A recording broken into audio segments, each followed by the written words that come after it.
I flew down to my son's place without giving him a heads up and found my daughter-in-law dying alone in the ICU.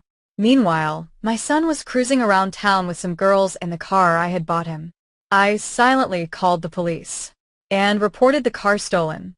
2 days later, when they released him, he crawled back to me on his knees, only to find out I had signed everything over to his wife. Greetings, dear friends. Before I open the doors to my life and share this difficult story with you, I want to ask for a small favor. Please subscribe to the channel and hit that like button. It helps stories like this be heard. And drop a comment letting me know which state or city you're listening from. It would warm my heart to know how far my voice has traveled. Get comfortable. Happy listening.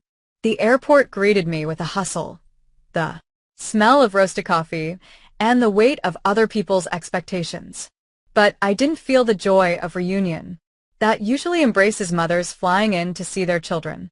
Inside, somewhere, beneath my ribs, a heavy, icy knot of anxiety turned over. It was this very feeling that forced me, a disciplined woman used to planning everything a month in advance, to drop everything, buy a ticket for the next flight, and fly halfway across the country without a word of warning. In the tote bag slung over my shoulder lay 2 glass jars of homemade elderberry preserves, tart, dark, and healing, the kind my son Sterling loved as a child back in Chicago. Next to the jars was a soft, plush teddy bear. Foolish, perhaps. Veda, my daughter-in-law, wasn't even pregnant as far as I knew. But in our last conversation, her voice sounded so thin, so fractured that I just wanted to bring her something warm, something childlike and comforting. I walked out of the terminal and inhaled the air of this southern city. It felt thick and humid, compared to our sharp northern winds. The phone in my coat pocket remained silent. I had been calling Sterling for 3 days straight. The rings were long and dragging, but no one answered. Veda had also dropped off the radar a week ago. You can't fool a mother's heart, the old folks say. I always thought it was just a poetic phrase until I felt that cold sting of fear myself. The Uber took me to their neighborhood in about 40 minutes. The building I saw through the window looked monumental and secure. A historic brick pre-war structure with high ceilings and a spacious courtyard. I bought this condo for them 3 years ago, right after the wedding. I wanted the young couple to have the head start. I never had, so they wouldn't know what it meant to count pennies until payday or live in a damp, cramped apartment. I thought a foundation of brick and money would guarantee their happiness. Lord, how wrong I was. Stepping off the elevator on the 3rd floor, I froze at the door. It was ajar, not wide open, but just enough as if someone had left in a rush and forgot to pull it shut until it clicked. I pushed the heavy door with my shoulder and stepped inside. A stale, heavy stench hit me instantly. It didn't smell like home or the peach cobbler Vad loved to bake. It smelled like stale tobacco, smoke, and something sour, like wine that had turned to vinegar. Sterling swore to me he had quit smoking a year ago. Mama, it's bad for you, and it ain't the style anymore, he'd said with that charming smile of his, the one that could always hustle anything out of me. Boots were scattered in the hallway. One stood upright. The other had been kicked against the coat rack, leaving a scuff mark on the cream-colored wallpaper. I walked into the kitchen, trying to step softly, though I didn't know who I was afraid of waking. A mountain of unwashed dishes towered on the table alongside dried-up pizza crusts, empty bottles of expensive cognac, and right on the edge, a stack of unpaid utility bills, pink and white envelopes that no one had even opened. But that wasn't the scariest part. Next to the bills sat a small box of medication, heart drops, and blood pressure pills that the doctor had prescribed to Vita 6 months ago. The package was sealed. The layer of dust on it spoke louder than any scream. It hadn't been touched in a long time. Who are you looking for? A raspy voice croaked from behind me. I jumped and turned around. A neighbor stood in the doorway, an elderly woman in a faded housecoat, looking at me with a mix of curiosity and pity. I'm Sterling's mother, I said. My voice was steady. but inside everything was shrinking. Where are they? Where is Bad? The neighbor pursed her lips and shook her head. Oh, honey, I don't know where your Sterling is. Out running the street. Somewhere, I reckon. The music was booming in here till morning 3 days ago. But your girl Veda, the ambulance took her. When? I exhaled. 2 or 3 days ago. They carried her out on a stretcher. She didn't look conscious. Thin as a shadow. Nobody's been back since. The apartment's just been sitting open. I was about to call the police. The world tilted. I don't remember walking out of the building. I don't remember hailing a cab. Only one thought pulsed in my head. City General Hospital. That was the nearest trauma center where they took all emergency cases. The ER waiting room smelled of bleach and trouble. People in scrubs flashed before my eyes like white blurs. I, usually composed and polite, plowed through demanding the admission list. The last name, Jefferson Vaders. Married name, was found in the ICU log. The intensive care unit met me with silence, broken only by the rhythmic beeping of machines. They didn't want to let me in, but my presence, the look of a mother who would tear down any wall, forced the nurse to call the doctor. Dr. Dubois came out to meet me, a tall man with tired eyes. He took off his glasses and wiped them on the edge of his coat, studying me. You the mother? He asked dryly. Mother-in-law. Where is she? What's wrong with her? Pneumonia. He stated clearly. Bilateral. Advanced, but that's half the trouble. The body is exhausted. Extreme dehydration and dystrophy. It looks like she hasn't eaten a proper meal in 2 weeks and lay with a fever of 104 for at least 5 days, without any help. If the neighbors hadn't called 911 when they heard her fall, we wouldn't be having this conversation. I listened, and every word dropped into my soul like a stone into a well. Didn't eat, didn't drink, lay alone. Where was my son? Where was the husband who took a vow to be there in sickness and in health? Can I see her? Asked quietly for a minute. She's in a medically induced coma on a ventilator. I walked into the room. Vita lay on the high bed entangled in tubes and wires. Her face was whiter than the pillow.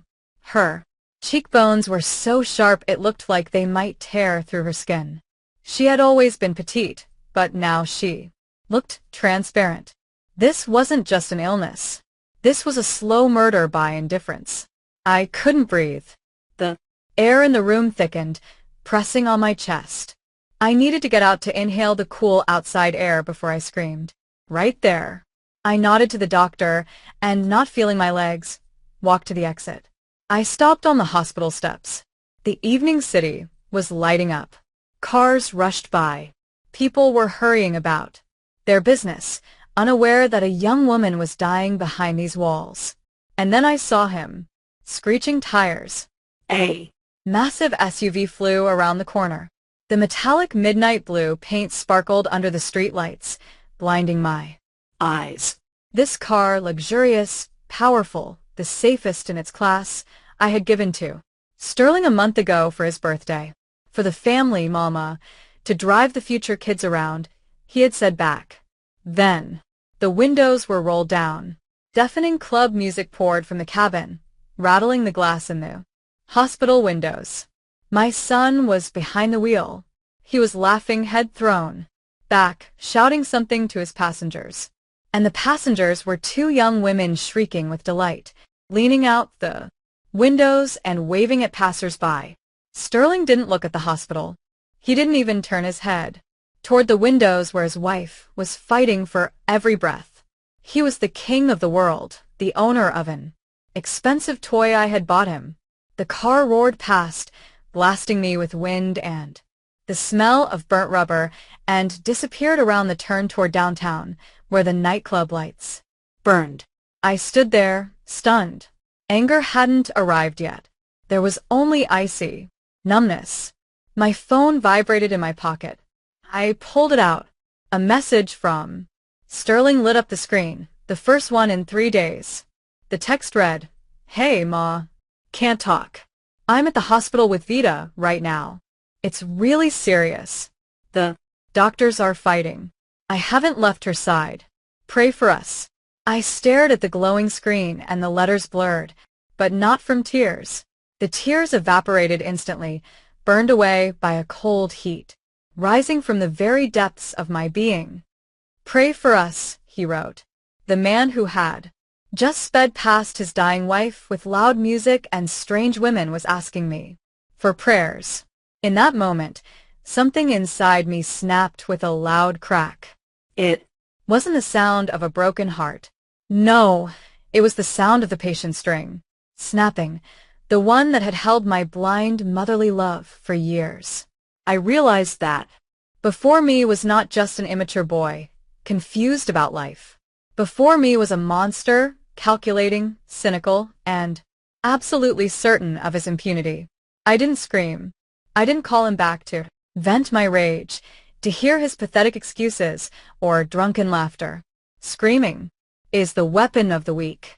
Screaming is an admission of pain. And I didn't feel pain. I felt clarity, a terrifying, crystal clarity I hadn't felt even during the hardest years of running my logistics business back when I had to fire thieves or stand my ground against racketeers in the nines. I slowly turned around and walked back into the hospital building. The lobby was quiet, only the coffee machine hummed. I approached the receptionist, a young girl writing something in a logbook. Miss, may I have some water? I asked. My voice sounded steady, scarily calm, even to myself. She handed me a plastic cup. I sat on a hard chair in the corner of the waiting room. I needed 10 minutes. 10 minutes to bury my son. The son I remembered with scraped knees, with his first clumsy drawing for Mother's Day, with his promises to be my rock. That Sterling no longer existed. All that remained was this stranger with my eyes who thought the world revolved around him. I took a sip of water. It was warm and tasted like plastic. The picture came together in my head. The car, that midnight blue Escalade. I bought it. I chose the trim. I paid for the insurance. And thank God I registered it in my name. Sterling had pouted, then pushed out his lip. Mama, don't you trust me? I had joked it off, said insurance was cheaper for a senior citizen. Now that joke was my ace in the hole. He thought the car was an extension of his ego, but on paper it was my property, which meant he drove it only with my silent consent. Consent that ended the exact second I saw his laughing face in the window. I took out my phone and, without a single muscle twitching in my face, dialed 911. 911, what is your emergency? A tired dispatcher answered. Good evening. I want to report a stolen vehicle, I said clearly, making sure every word landed heavy as a gavel. State your name and the vehicle information. I gave my name, the make of the car, the license plate number. Where and when did the theft occur? I just saw my vehicle, a blue Escalade, moving down Martin Luther King Jr. Drive, heading toward the majestic lights of the entertainment district. An unauthorized male is behind the wheel. Do you know the thief? I closed my eyes for a second. Father's face, tangled in tubes, floated before me. No, primelit. Or maybe I told the truth. Was this person my son? I suspect the driver is under the influence of alcohol. He was driving extremely aggressively, creating hazardous situations.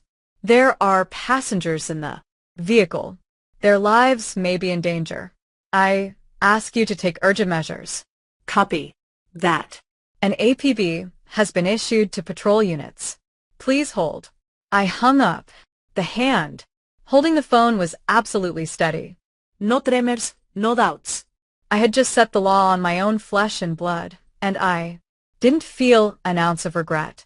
But that wasn't enough. The car was just metal. I needed to secure what mattered.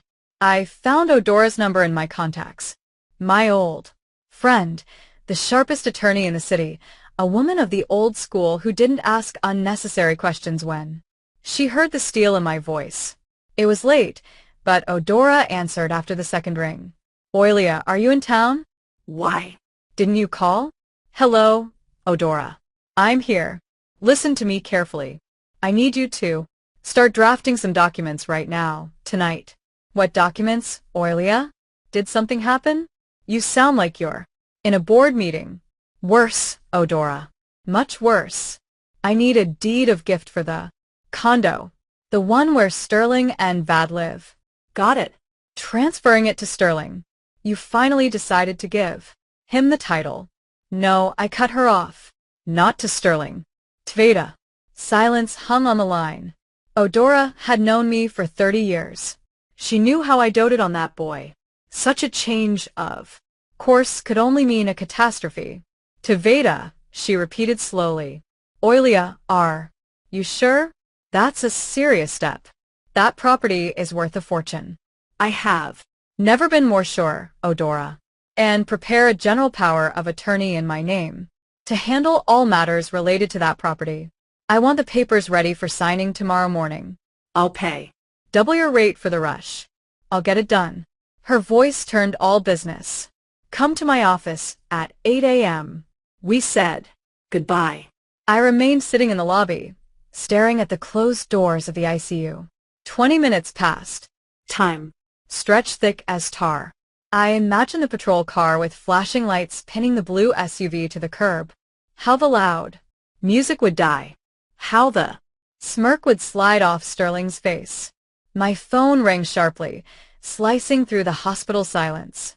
An unknown local number. Oilia Vance. The voice was strict official. Yes. Speaking. This is Officer Bradshaw. We've detained a vehicle matching your description on Peachtree Street. Behind the wheel is a Citizen Sterling Vance. He is behaving belligerently and resisting arrest. In the background, I heard noise, a scuffle. My son's distorted shout. You have no right. Call her. That's my mother. She'll explain everything. Miss Vance, the officer continued, raising his voice to be heard over the noise. The suspect claims he is your son, and that you gave him the car. Is this true? If you confirm, we will have to release him with just a citation for DUI. I took a deep breath of the sterile hospital air, imagining Vader lying there behind the wall, alone in the darkness of her coma while he partied. Officer, I said in a tone that held no note of hesitation. My son Sterling is currently in the ICU of City General Hospital. He is sitting by his dying wife's bedside holding her hand. He is praying for her health and hasn't left her side. The man you detained is a liar. I don't know who he is or why he is hiding behind my name. A second of silence hung on the other end. The officer was processing the information. I understand, Miss Vance. We will proceed with the full extent of the law. Grand theft auto-resisting. Arrest fraud. Thank you. Thank you, officer. Do your job. I pressed the button to end the call. The screen went dark. I looked at my reflection in the dark glass of the window. The woman looking back at me was a stranger, but I liked her. She was ready for war. I put the phone in my bag like holstering a revolver after a shot. Inside the silence still rang, the kind that comes after a deafening explosion. But there was no time for reflection. I had a goal, and that goal lay behind the wall, tangled in wires. The next 48 hours blurred into one endless gray day.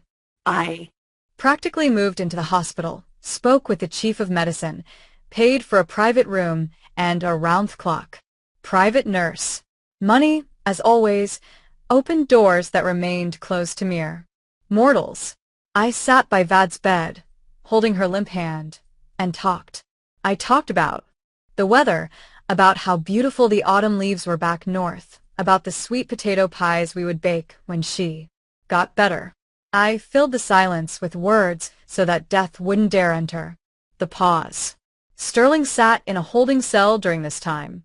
I knew this because my phone periodically came alive, lighting up with unknown numbers from the jail. He was using his one phone call, but he wasn't calling a lawyer. He was calling me. I didn't pick up. I imagined him there, furious, not Scared. He was probably pacing the cell like a tiger in a cage, telling his cellmates what a monstrous mistake this Was. My mom is going to come down here. She's going to tear this place up. I could hear his imaginary voice. He was. Sure, this was just a glitch in the system, a bureaucratic hell from which I, his almighty mama, would pluck him. Once he left a voicemail, I listened to it in the hallway, phone pressed to my ear. Mama, where are you? Why aren't you Answering? His voice cracked into a squeal. There's some crazy nonsense happening. The cops say you reported it. Stolen. Are you out of your mind? Bring the papers for the car and the keys fast, and tell them you made a mistake. I'm. Sitting here with bums. I smell mama. Not a word about Vad, not a question. About how she was. Only I, me, mine. He. Was sure Vad was silent.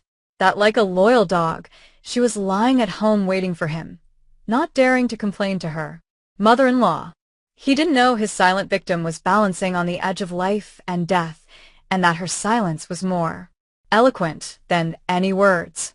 In between shifts at the bedside, I went to the apartment.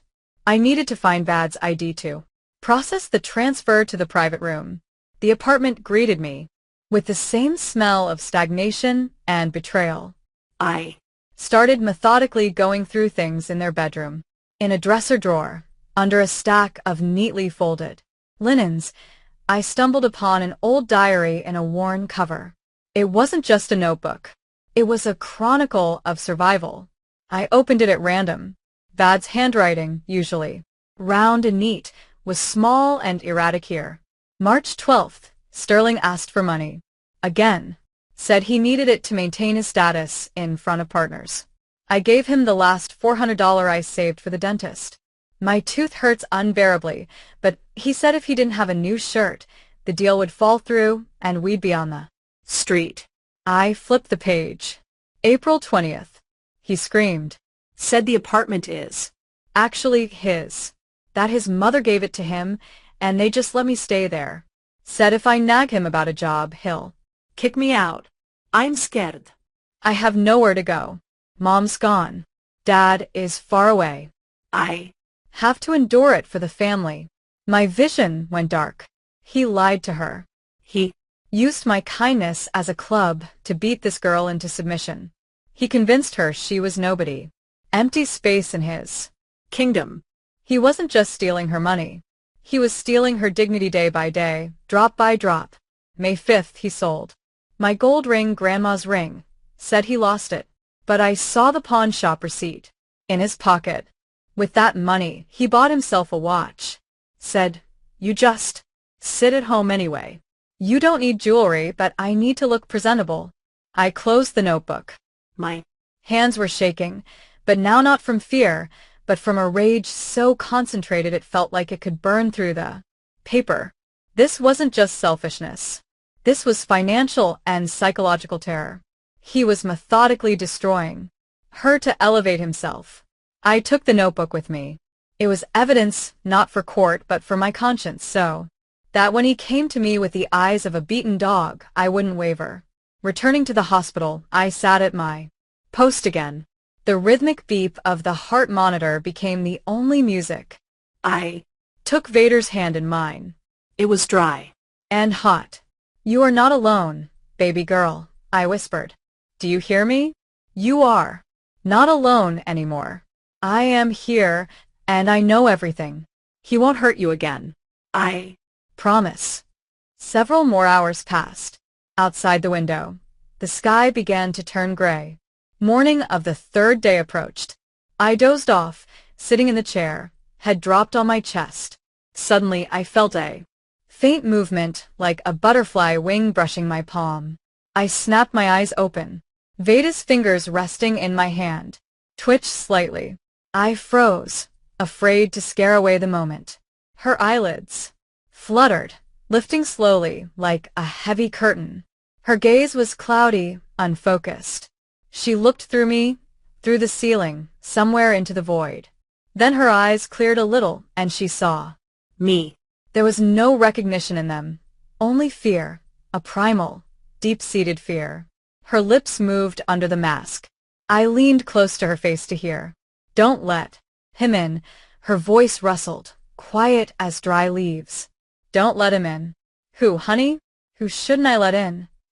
I asked, though I already knew the answer. She squeezed My hand with unexpected strength. Terror splashed in her eyes. "Sterling," she breathed out, and a tear rolled down her temple. "He turned off the heat, said it was expensive." "I'm cold. Don't let him." in. The monitors beeped more urgently. Her pulse spiked. The nurse was already running to us with a syringe. "SH. Vad, calm down." I stroked her head, feeling a wave of cold, murderous resolve rising inside me. "No one will touch you. Sleep." He turned off the heat. In winter, in an apartment where his sick wife lay just to save a few bucks that he immediately blew on gas for his toy. And cocktails for tramps. He was freezing her alive. I walked out of the room, leaving the doctors to work on Vad. My face had turned into a stone mask. There was no longer a mother. There was a judge. And the verdict had already been passed, final and without appeal. I stepped out of the hospital, into the morning fog, feeling every step resonate in my head. But there was no fatigue. Liquid nitrogen flowed through my veins instead of blood. Vader's words, "He turned off the heat," became the final drop that turned my grief into a mechanism of destruction. An Uber took me to Odora's law office in 20 minutes. The city was just waking up. Street sweepers were clearing the sidewalks, unaware that someone's world was collapsing. Today, Odora was waiting for me, just as she promised at Adonwa.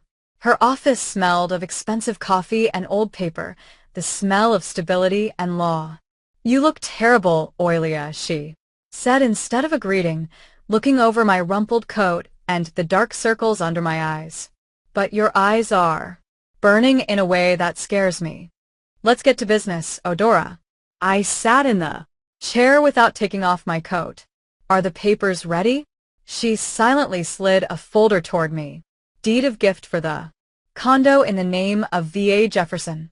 "Everything as you asked, but Oilia, before you sign, I have to show you something." Odora pulled another folder from the safe, a thin blue one. "Yesterday, when I was pulling the title abstract, I stumbled upon an interesting inquiry. Your son Sterling applied to a payday loan company a week ago, a very shady one, I must say." And I asked, feeling a new spring tighten inside.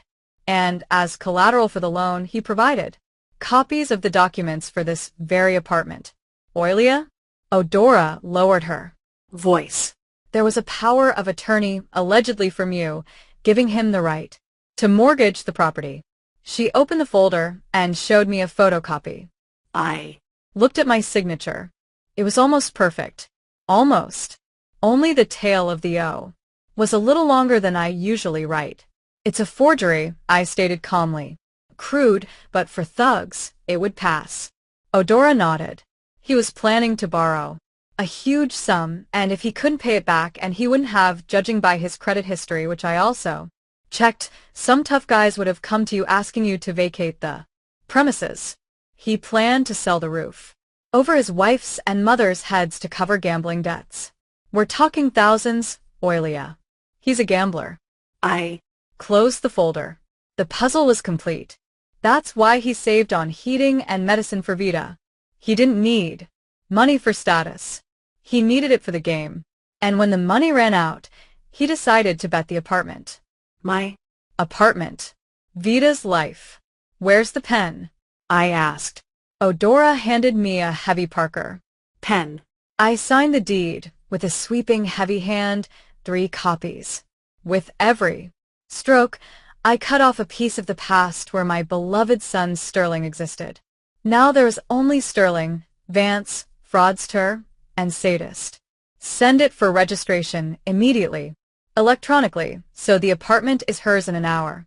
Will do. Odora nodded, stamping the official seal.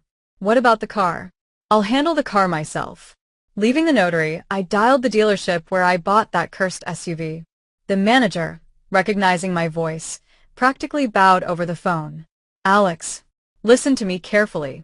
The car I bought last month is currently at the police impound lot.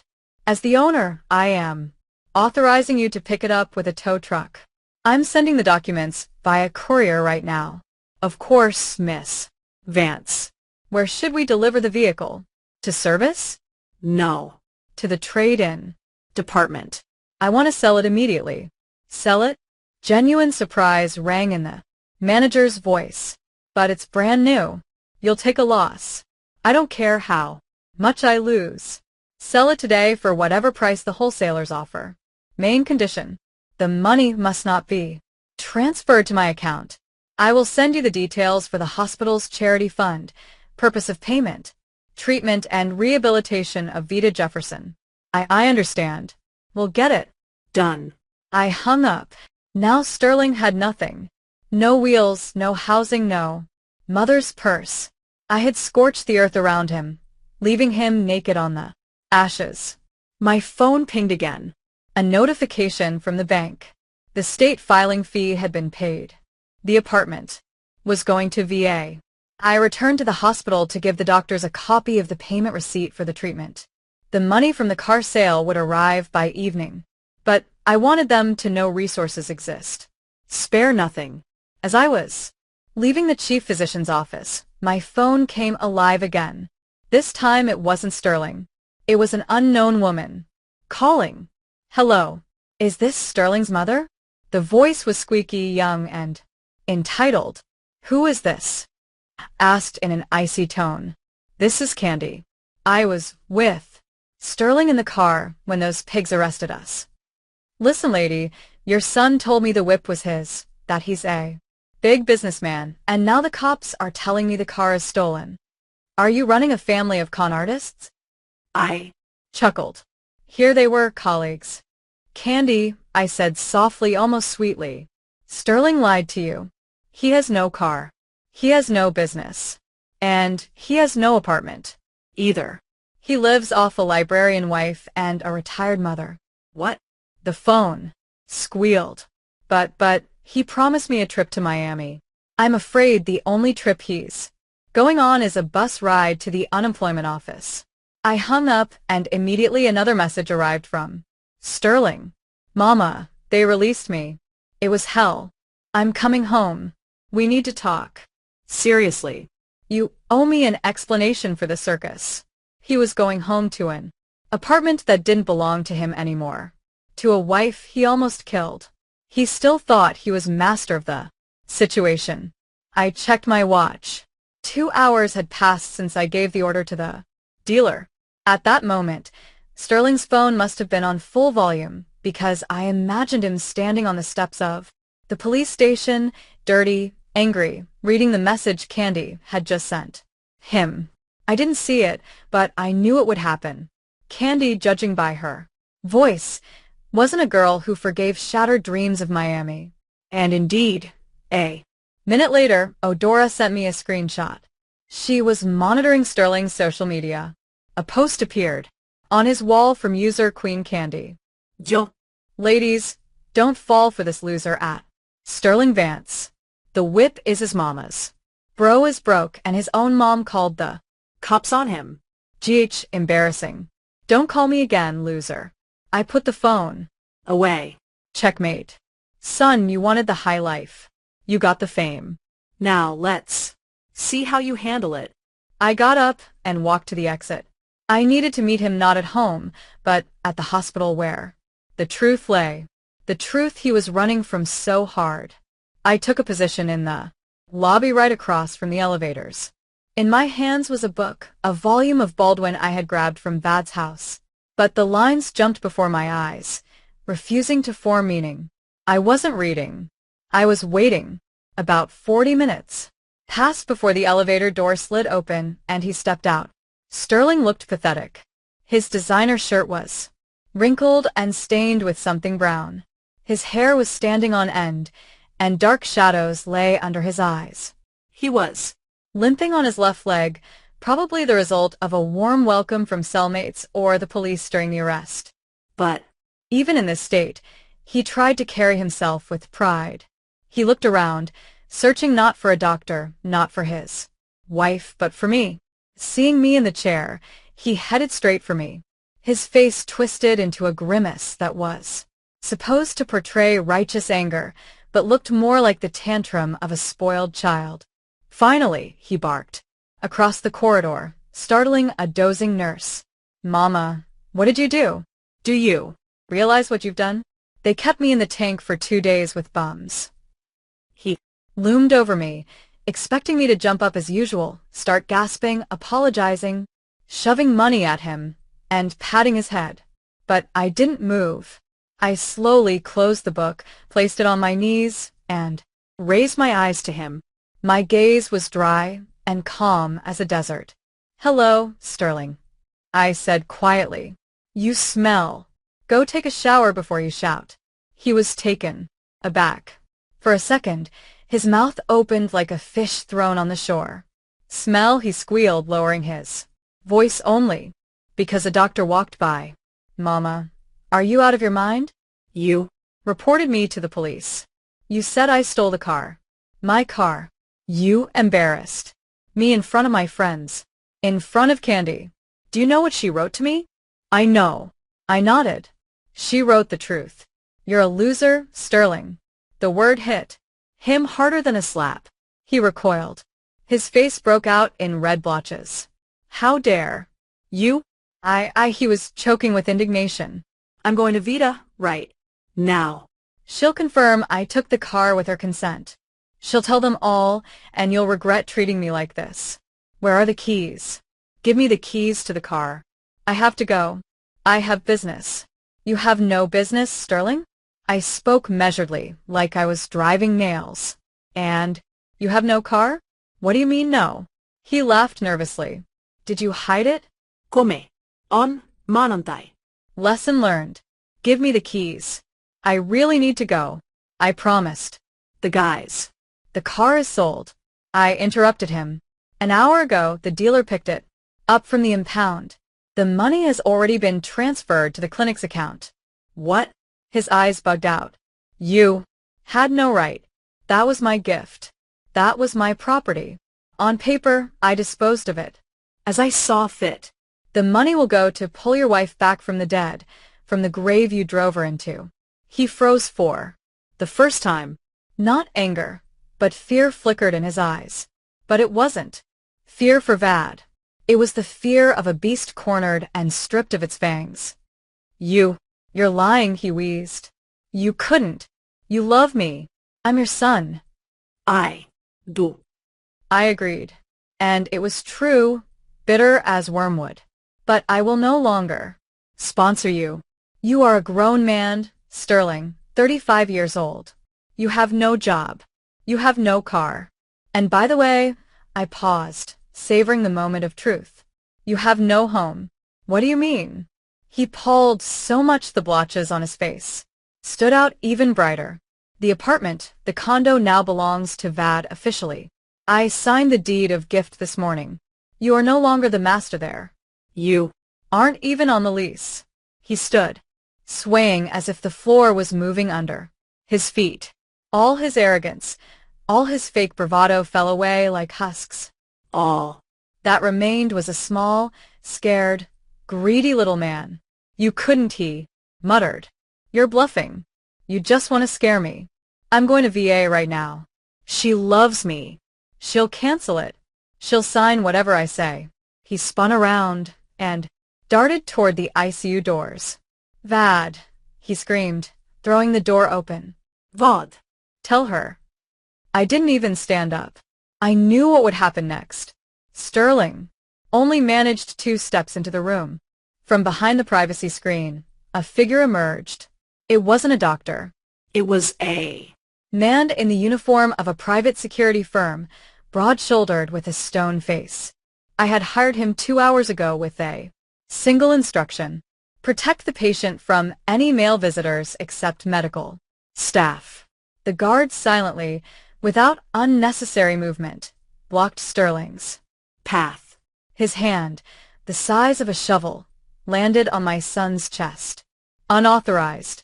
Entry prohibited," he rumbled in a bass voice. Get your hands off me. Sterling squealed, trying to get around the mountain of muscle.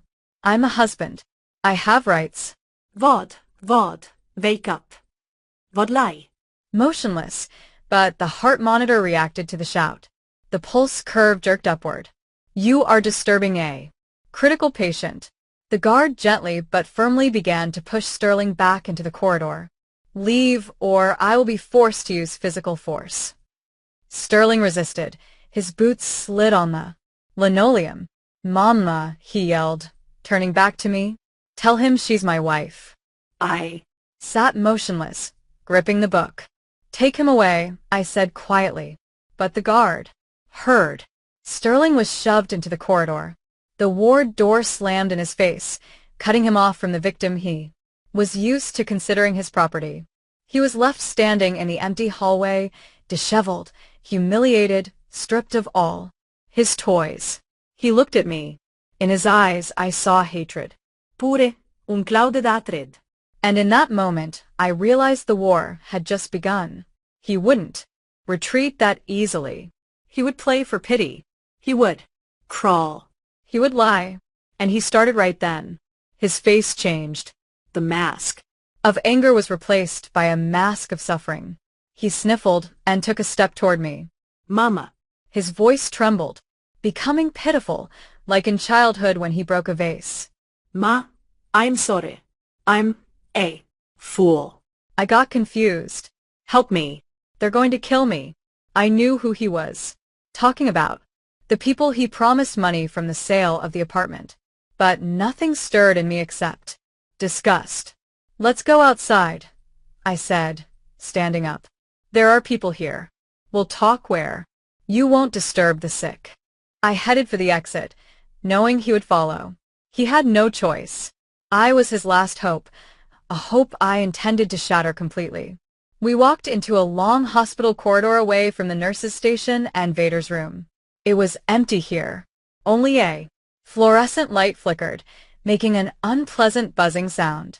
Sterling skewered after me like a beaten dog, but I Could feel his tension with my back. He was still looking for a loophole, still calculating options.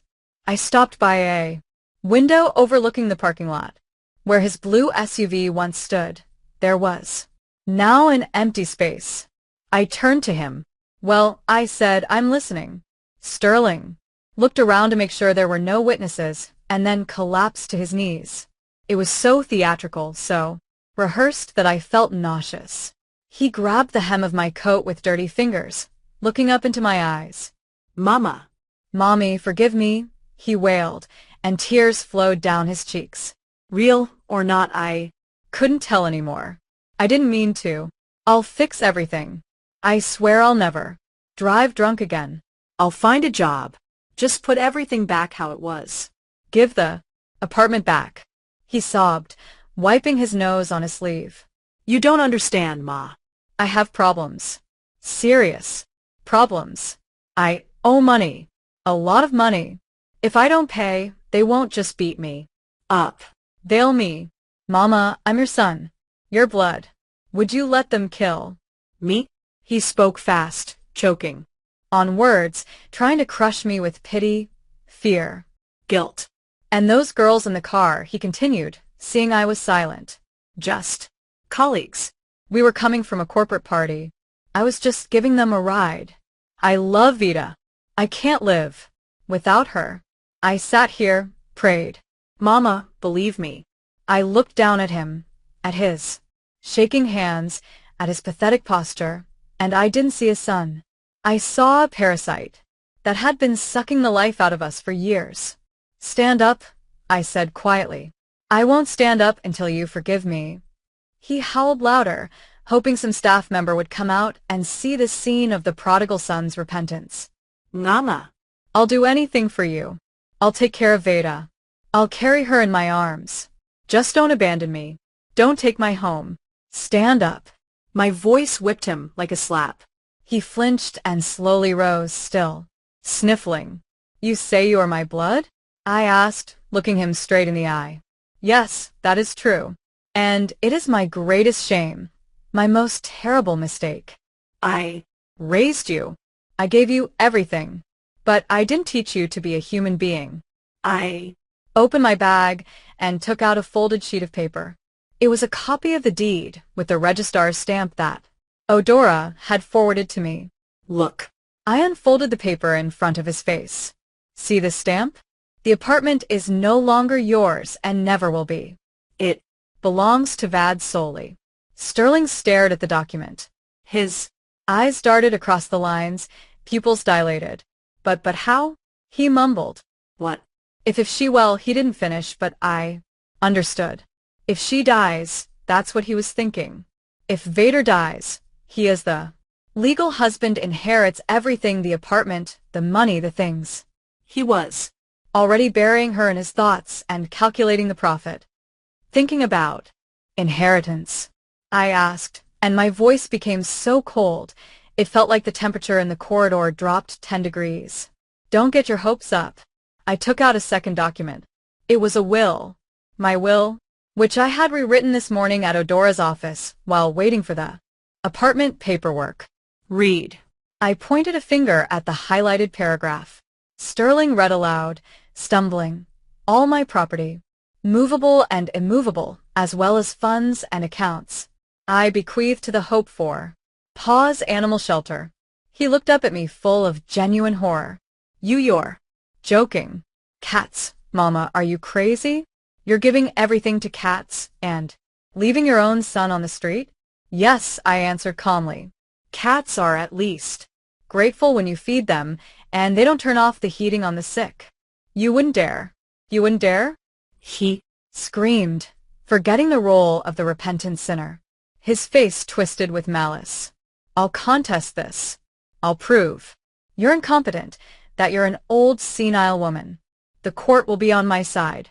I am the only heir. Try it, I smirked. I have a certificate from a psychiatrist. I got it today. I Am of sound mind and memory, but you, son, have problems. What problems? He sprayed saliva. Locks, I said simply. Tonight, the apartment will have new locks and a security system. If you try to enter, without Vad's invitation, and I'm sure she won't invite you, a squad will arrive, and this time they won't let you out in 2 days. Sterling froze. He realized the scale of the disaster.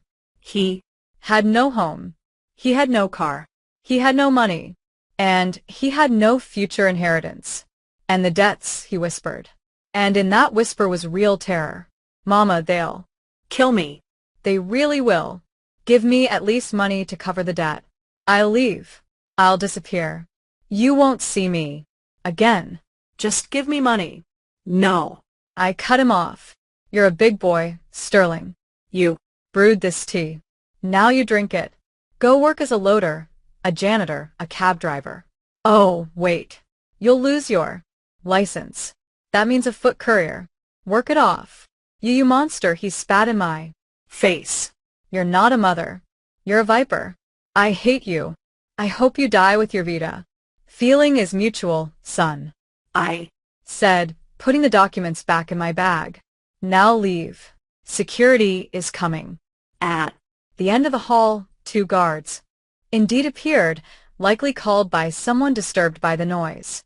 Sterling looked at them, then at me. Panic darted in his eyes. This isn't over, he shouted, backing away. You'll regret this. I'll find a way. The apartment is mine. meaning. He turned and ran to the stairs, nearly knocking over a nurse with a tray.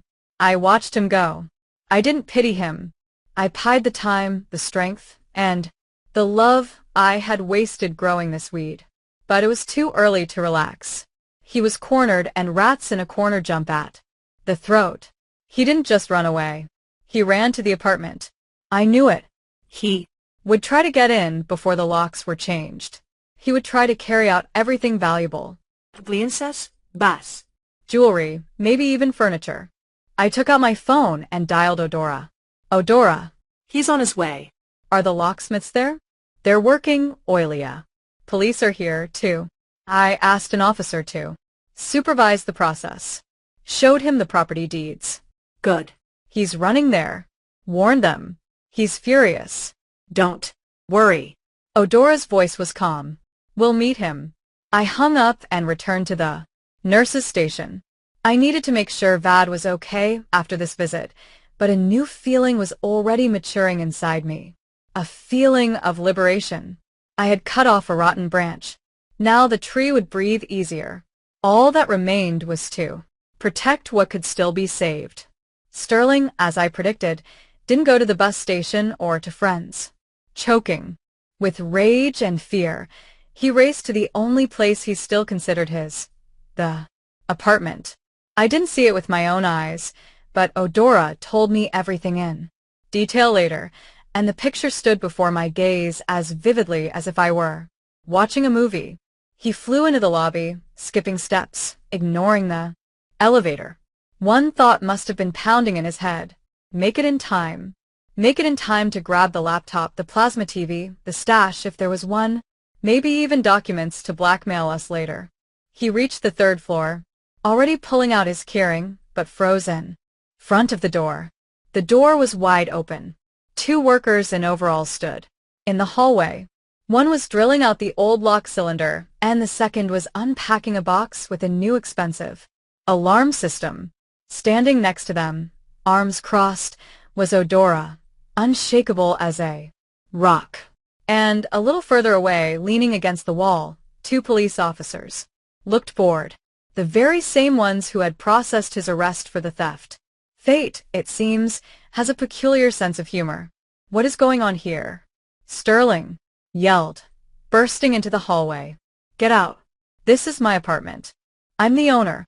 The worker with the drill didn't even turn around, continuing to buzz. Odora slowly raised her eyes over her glasses. Citizen Vance, she pronounced officially. Leave the premises. You no longer reside here. Who are you? He shrieked, trying to squeeze past her. Into the living room. I'm registered here. I live here. My mother bought this. Your mother bought it. And your mother gifted this apartment to Miss Vida Jefferson. Odora parried calmly, pulling a fresh extract from the folder. Here is the document. Owner Vida Jefferson. And here is a certificate from the records office. You were registered this morning by the owner's request based on loss of right of use.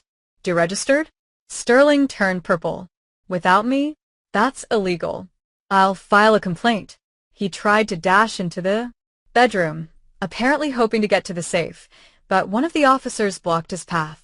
Citizen, hold it, the sergeant said lazily, but authoritatively. You were told in plain English, this is someone else's property. You are nobody here. Do you know who I am? Sterling switched to his favorite, but now useless ace. I have connections. I'm making a call right now. He feverishly pulled out his phone and started poking at the screen. Odora and the police silently watched this. Spectacle. Hello, Donnie. D-bro, help me out. It's total lawlessness here. My mom went crazy. Cops are pressing me. Hello. Hello. D-money, apparently. Hung up or blocked him after the news about the car theft. Sterling dialed another number. Sergio, it's Sterling. Need guys. Urgently. Pull up to the crib. What do you mean you can't? What do you mean you heard? That's all lies, Sergio. He lowered the phone. No one wanted to stick their neck out for a loser who no longer had a rich mommy behind him. His friends were friends of his money and his car. Without them, he was empty space to them. Leave, Sterling, Odora said, and a note of fatigue sounded in her voice. Don't make it worse. There's nothing for you here. My stuff, he howled. My stuff is in there. Clothes, computer. I have the right to take my stuff. Your things are packed. Odora nodded. She signaled the worker. And he brought out a large gym bag and a couple of black trash bags stuffed tight with something soft. Here, clothes, shoes, hygiene products. The laptop stays. It was bought on credit in Vita's name, and the credit isn't paid off. So that is her property. The TV, too. And the gaming console. The worker threw the bag and sacks at Sterling's feet. Take them and go. Sterling stood looking at these pathetic bundles. His whole life fit into 2 trash bags. You'll regret this, he hissed. You'll all regret this. I won't leave it like this. Citizen, exit. The officer placed a hand on his holster. The gesture was unambiguous.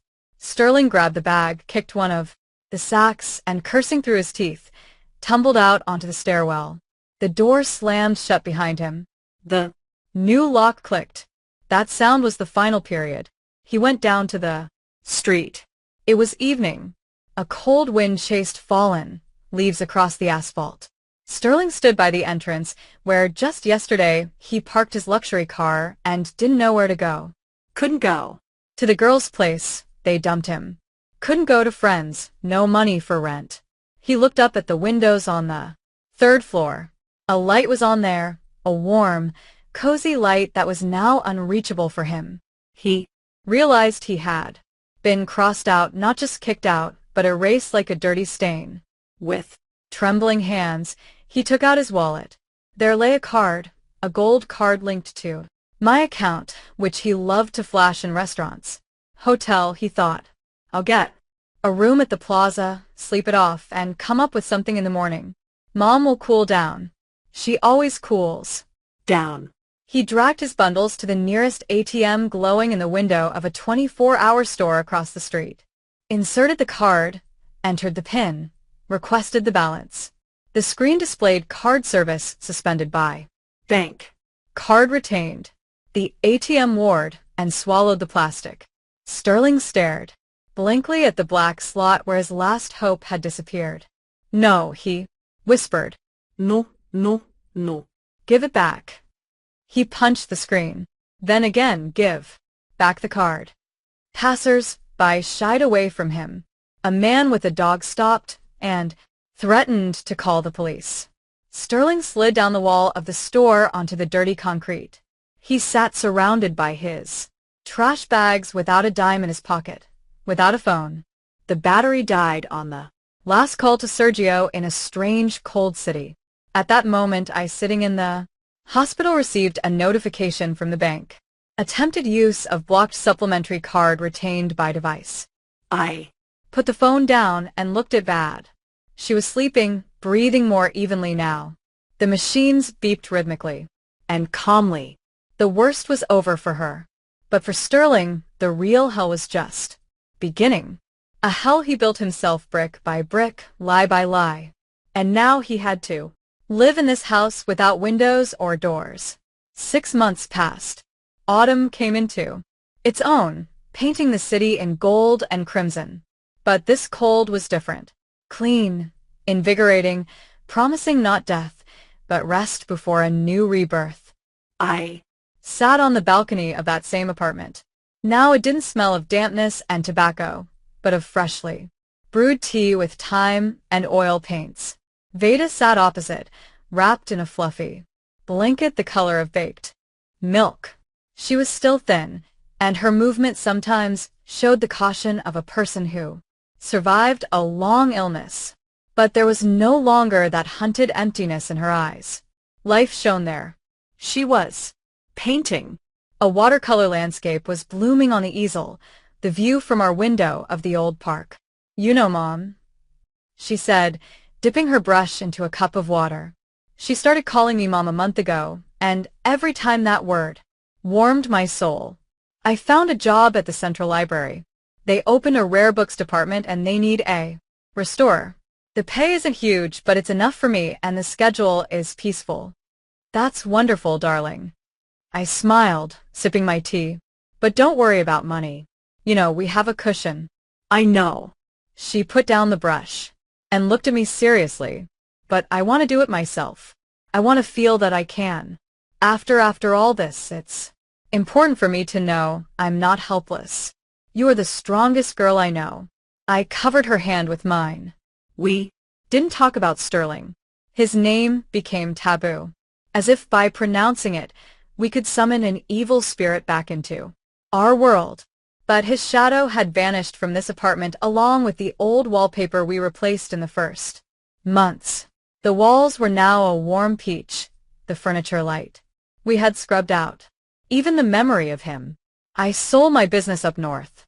The logistics company I gave half my life to was now in the reliable hands of my deputies, and I received freedom and the means to simply live. I bought myself a small studio in the building next door to be close to Vader, but not to interfere with her building a new life. We became a family, a strange, broken, but real family, bound not by blood, but by scars. I'm Going for a walk before the sun goes down, I said, standing up. Should I buy those cinnamon buns you like? Yes. Please, VA smiled. And grab some milk. I walked out onto the street. the air. Was crisp and ringing. I walked down the familiar avenue, enjoying simple things. The Rustle of leaves underfoot, the laughter of children on the playground, the feeling of peace I hadn't known for many years while pulling the load of a strong woman and mother of a troubled son. My path lay past a car wash on the corner. Usually, I didn't pay attention to the hustle there, but today my gaze snagged on a familiar silhouette. At the Bay stood a huge black Jeep covered in soapy foam, and bustling around it with a rag in his hands was a man in a soaked-through gray jumpsuit. He was thin, stooped, with a wind-burnt face etched with deep wrinkles. He scrubbed the fender of the car with a kind of frenzy, afraid to miss a spot. It was Sterling. I slowed my pace but didn't stop. he Felt the gaze. He raised his head and saw me. For a second, time froze. we Looked at each other across the strip of road separating us, and the abyss of betrayal. In his eyes, I expected to see anger, pleading, maybe shame, but there was only fatigue. Infinite dull fatigue. Of a man fighting every day for a piece of bread. His hands, once manicured, used to holding only a glass or a steering wheel, were red from cold water and chemicals. He took a half step Forward. His lips trembled as if he wanted to shout something. Mama, help. Forgive. I didn't give him that chance. I didn't turn away. I didn't speed up. I Just slid my gaze over him, like sliding over a lamppost or a random passerby, and walked on.